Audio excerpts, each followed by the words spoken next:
एक भतीजे के अपनी चाची के साथ अवैध संबंध चल रहे थे और वो भी एक दो दिन से नहीं, ना ही महीनों से, बल्कि 10 सालों से चाची भतीजे के, जो सगे चाची भतीजे थे, उनके 10 सालों से एक दूसरे के साथ प्रेम कहानी चल रही थी। गांव में चर्चा का माहौल था, हर बच्चे बच्चे को पता थी और लोगों को उम्मीद थी कि आने वाले वक्त में ये चाची भतीजे एक दूसरे के साथ शादी कर लेंगे। लेकिन ये अवैध संबंध कुछ आगे बढ़ने के बाद फिर कुछ ऐसी मोड़ पर आ जाता है कि 2 कत्ल हो जाते हैं। वो 2 कत्ल कौन करता है, किसके होते हैं, और यह अवैध संबंध की शुरुआत से लेकर 10 सालों तक यह अवैध संबंध कैसे चलते रहे और 10 सालों के बाद 2 मौत होने के बाद ये घटना का खुलासा और ये घटना कैसे ख़त्म हुई, ये जो पूरा मामला है, पूरी कहानी है, बेहद चौंकाने वाली है। क्योंकि फ़िलहाल में ज़्यादातर ये अवैध संबंधों के मामले बहुत आ रहे हैं। तो चलते हैं और शुरू से जानते हैं आखिर तक पूरी। दोस्तों, मेरा नाम माज है, उम्मीद है कि आप सब अच्छे होंगे, सुरक्षित होंगे। और जो आज की घटना है ये 17 जनवरी की है। 17 जनवरी को जो झारखंड का देवघर है, वहाँ के एसपी अजीत कुमार का जो सरकारी नंबर है उस पर एक कॉल आती है। कॉल जैसे ही एसपी साहब उठाते हैं, हेलो करते हैं, लगभग रात के 7-8 बजे का टाइम था। वो जैसे ही कॉल रिसीव करते हैं, दूसरी तरफ से एक युवक बोलता है कि सर, यहाँ पर एक घर में 2 कत्ल हो गए हैं और जो ये गोविंदपुर का धौरतरस गांव है, इस गांव के अंदर, घर के अंदर 2 कत्ल हुए हैं, लूटपाट हुई है, फ़ौरन यहाँ पर आ जाइए। और फ़ोन कटने के बाद एसपी साहब जो गोविंदपुर जो थाना है वहाँ पर फ़ोन कर जब तक सूचना देते हैं कि गोविंदपुर थाने में भी, वहाँ पर भी एक युवक का फ़ोन पहुँच जाता है और वो युवक बोलता है कि यहाँ गांव के अंदर एक घर में 2 कत्ल हुए हैं। जो एसपी साहब के पास फ़ोन गया था वो कॉल वहीं पर पुलिस के पास भी आया था। पुलिस ये सुनते ही फ़ौरन गांव में पहुंचती है। गांव में जिस घर का एड्रेस दिया गया था उस घर में जैसे ही घुसती है, वहां पहुंचती है तो सामने ही 2 लाशें पड़ी हुई थी। अब जाहिर सी बात है, गाँव में पुलिस आई है और घर के अंदर घुस रही है तो गाँव के लोग भी इकट्ठे हो जाते हैं, गाँव के लोग भी उस घर की तरफ दौड़ते हैं। जब पुलिस अंदर जाती है तो दरवाजे के पास ही एक महिला जो उस घर में रहने वाली थी उसकी लाश पड़ी थी और उससे आगे ही उसके 8 साल के बच्चे की भी लाश पड़ी हुई थी। ये दोनों हत्याएं कुछ ही घंटे पहले हुई थी। और लेकिन हत्या किसने की? अब गांव के लोग हैरान थे कि गांव में ही एक घर के अंदर महिला और बेटे की हत्या कर दी गई, वो भी थोड़ी बहुत शाम के टाइम। जब पुलिस घर के अंदर घुसती है तो मानो पूरा सामान बिखरा पड़ा था, अंदर घर में लूटपाट की गई थी। अब जो महिला के बारे में पता किया जाता है कि आखिर ये कौन महिला है और ये बच्चा कौन है, इसका पति वगैरह कौन है, तो पता चलता है कि ये महिला का नाम मिनी कुमारी है, जो एक फाइनेंस कंपनी में काम करती है और इसका पति नौकरी पर गया हुआ है, जॉब पर गया हुआ है, वो लौट कर वापस नहीं आया। ये लोग घर के अंदर ही थे और फिर किसी ने आकर इनकी हत्या की है। पुलिस वही हैरान हो जाती है कि गाँव में घर में घुसकर हत्या की गई है। गाँव के लोग भी विरोध प्रदर्शन चालू कर देते हैं और जो वहाँ के बीजेपी के सांसद हैं वो मौके पर पहुँचते हैं और वो बयान देते हैं कि पुलिस के पास सिर्फ चालान काटने के अलावा कोई काम नहीं है। पुलिस मोटरसाइकिलों का चालान काट रही है, जानवरों को इधर से उधर कर रही है, ये सब कुछ कर रही है और कोई काम नहीं है। ये सब ये पूरी सियासत होने लगती है, मामला गंभीर हो जाता है और वहाँ के एसपी अजीत कुमार एक टीम बनाते हैं।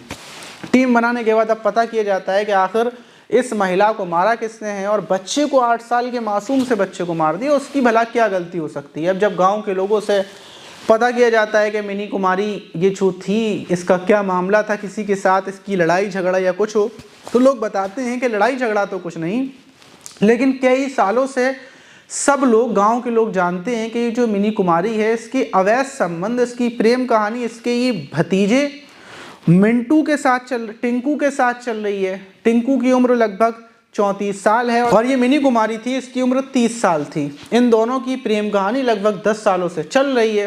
पुलिस ये सुनती है, उसके बाद पुलिस जांच पड़ताल शुरू करती है। लेकिन हैरत की बात पुलिस ये देखती है कि जो दोनों की लाशें पड़ी थी वहाँ पर किसी ने हत्या की थी। जो मिनी कुमारी थी उसके सर पर डंडा मारने के बाद उसके गले को दबाकर हत्या की गई थी और उसका जो बेटा था उसको भी ऐसा ही मारा गया था। लेकिन हत्या करने के बाद उसके ऊपर ड्राम में से पानी भर भर कर बाल्टियों से डाला गया था। मतलब ये था, हत्या करने के बाद लाश को निलाया गया है और निलाने की वजह साफ ये है कहीं फिंगरप्रिंट्स वगैरह ना मिल जाएं। जो फिंगरप्रिंट्स होते हैं वो कातिल के ना आ जाएं। मतलब ये था कि शायद घर का ही कोई इंसान है, इसीलिए वो अपने फिंगरप्रिंट्स को छुपाने के लिए ये सब उसने किया है।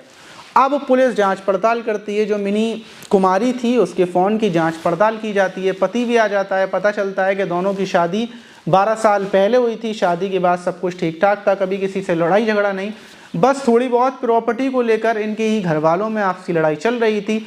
अब मिनी कुमारी के जब फ़ोन की पुलिस जाँच पड़ताल करती है, पता करती है, तो उसमें कई लड़कों के नंबर निकल कर आते हैं जिनसे मिनी कुमारी के अवैध संबंध थे।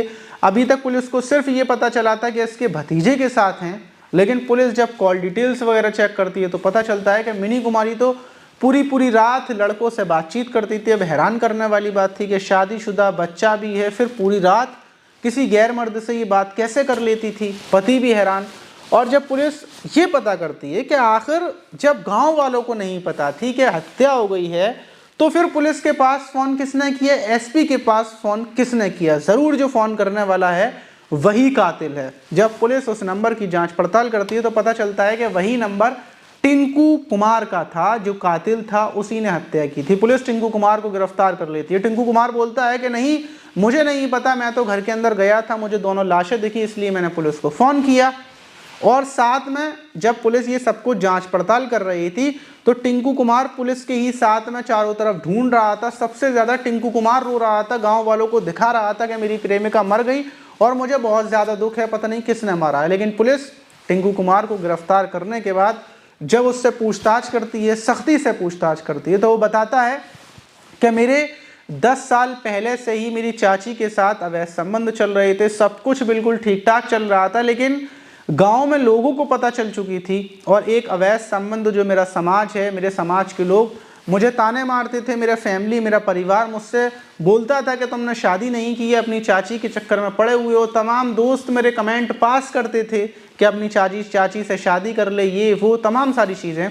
और इतना वक्त होने के बाद मेरा मन भी अपनी चाची से पूरी तरीके से भर चुका था। और दूसरी बात, मुझे ये भी पता चली थी कि मेरी चाची के जो मिनी कुमारी है उसके और लोगों से भी संबंध है, और इस बात पर मैंने बोला भी था। और जब मैंने अपनी चाची से दूरियां बनाना शुरू की तो उसने साफ इनकार कर दिया दूरियां बनाने से। उसने बोला कि अगर दूरियां बनाओगे तो मैं पुलिस में कंप्लेन कर दूंगी या फिर तुम्हारे ऊपर समाज में मैं ढिंडोरा पीटूंगी, तुम्हारे घर आ जाऊंगी। वो इस तरह की धमकियाँ देती थी। वो मुझसे दूर नहीं जाना चाहती थी, इसीलिए मैं परेशान हो चुका था और मैंने फैसला किया कि अगर मैं इसको मौत के घाट उतार दूंगा, इसको मार दूंगा तो सही रहेगा। और दूसरी बात ये भी थी कि जब मैं इससे दूर हो रहा था तो इसने बोला था कि अगर तुम मुझसे दूर जाओगे तो जो मैंने ट्रैक्टर तुम्हें लोन लेकर दिलवाया है वो सारे पैसे तुम्हें मुझे देने पड़ेंगे, क्योंकि जो मिनी कुमारी थी उसने एक लोन लिया था और लोन पर अपने प्रेमी को एक ट्रैक्टर दिया था, वही ट्रैक्टर चलाकर उसका गुजर बसर चल रहा था। तो वो फंस चुका था। अगर मिनी कुमारी के साथ रहता तो बदनामी, और अगर साथ नहीं रहता तो ट्रैक्टर वापस करना पड़ता। इसीलिए उसने हत्या का रास्ता चुना और वो खुद 7 बजे के टाइम पहुंचा था। उसने गेट बजाया। जब मिनी कुमारी आई उसने गेट खोलने के लिए बोला तो उसके सर में डंडा मारकर, उसको ज़मीन पर गिराकर, उसके गले को दबाकर उसकी हत्या कर दी। और उसके बाद जब आवाज़ सुनकर उसका 8 साल का बच्चा भागा भागा आया, उसका भाई जो चचेर का उसका भाई हुआ, तो वो उसको देखकर घबरा जाता है। उसको लगता है कि अगर मैं इसको छोड़ दूंगा तो ये गांव वालों को बता देगा, अपने पिता को, पुलिस को, सबको बता देगा और ये पकड़ा जाएगा। इस वजह से उसने बचने के लिए, किसी को कानो कान खबर ना हो, इसीलिए उस 8 साल के बच्चे को भी उसने वहीं पर मार दिया। बच्चे को मारते हुए उसके हाथ ज़रूर काँपे थे, उसका कहना था, लेकिन वो करता भी तो क्या करता, मजबूरी थी, इस वजह से मारना पड़ा। और पुलिस ने उसके बाद उसका चालान काट कर जेल भेज दिया। लेकिन इस घटना की खुलासा होने के बाद गाँव के लोग सकते में हैं, हैरान के हैं। भला क्या एक प्रेम कहानी जिसके साथ वो 10 साल से प्यार करता था, सिर्फ थोड़ी सी लोगों की बदनामी की वजह से उसका 10 साल का प्यार मिट्टी में मिल गया और वो उसने अपनी प्रेमिका की हत्या कर दी। इस वीडियो से खासकर ये भी सीखने को मिलता है कि रिश्ते चाहे कितने पुराने हों, चाहे कितना उनमें प्यार रहा हो, लेकिन अगर कोई दूर जाना चाहता है, कोई एक बंदा दूसरे से दूर होना चाहता है, वो रिश्ते में नहीं रहना चाहता। और अगर आप उसको ज़बरदस्ती जोड़ कर रख रहे हैं या जोड़ कर रख रहे हैं ब्लैकमेल कर कर, तो शायद ये रिश्ते ख़तरनाक मोड़ ले सकते हैं और जिसमें ऐसी भी घटनाएं हो जाती हैं। आप इस घटना पर क्या बोलना चाहेंगे कमेंट बॉक्स में ज़रूर बताइएगा। और काफ़ी लोगों ने इससे पहले वाली वीडियोज़ में कमेंट किए थे। देवा मेहरा ने कमेंट किया था कि भाई कहाँ पर थे, इतने दिनों से वीडियोज़ नहीं आ रही थी। तो देवा मेहरा भाई, वीडियोज़ इस वजह से नहीं आ पा रही थी कि फ़िलहाल में हम कंबलों के प्रोग्राम में लगे थे, इस वजह से। और दूसरा कमेंट किया था नरेंद्र भाई ने, उन्होंने भी कहा था कि अमाज भाई वीडियोस क्यों नहीं आ रही हैं, तो यही जवाब है कि कंबल का था। जुल्फ़िकार भाई अस्सलाम वालेकुम, आपने सलाम किया था, वालेकुम अस्सलाम। और जुल्फ़िकार भाई आप कैसे हैं? और बाकी कमेंट जो किए थे वो एक कमेंट मैं बता रहा हूँ अभी। कमेंट किया था ताविश एजाज़ ने, भाई आपकी वीडियोस रोज़ क्यों नहीं आती? भाई अब मेरी वीडियोस रोज़ आएंगी, थोड़ी सी दिक्कत हो गई थी। और मुकेश कुमार ने कमेंट किया था, सर आपकी वीडियोस में CM क्यों होगी, क्या कुछ दिक्कत है क्या? मैं आपकी हर वीडियोस का इंतज़ार करता हूँ। अच्छा कमेंट क्या होगी? अच्छा भाई तो आप लोगों को वीडियोस ज़रूर आएंगी। और डायनामो ने किया था हेलो ब्रो, तो हेलो डायनामो। तो फिलहाल में जल्दी से जाकर नीचे कमेंट कीजिए, अगली वीडियो में आपका नाम लिया जाएगा और आपके सवालों के जवाब दिए जाएंगे। मिलते हैं किसी और वीडियो में।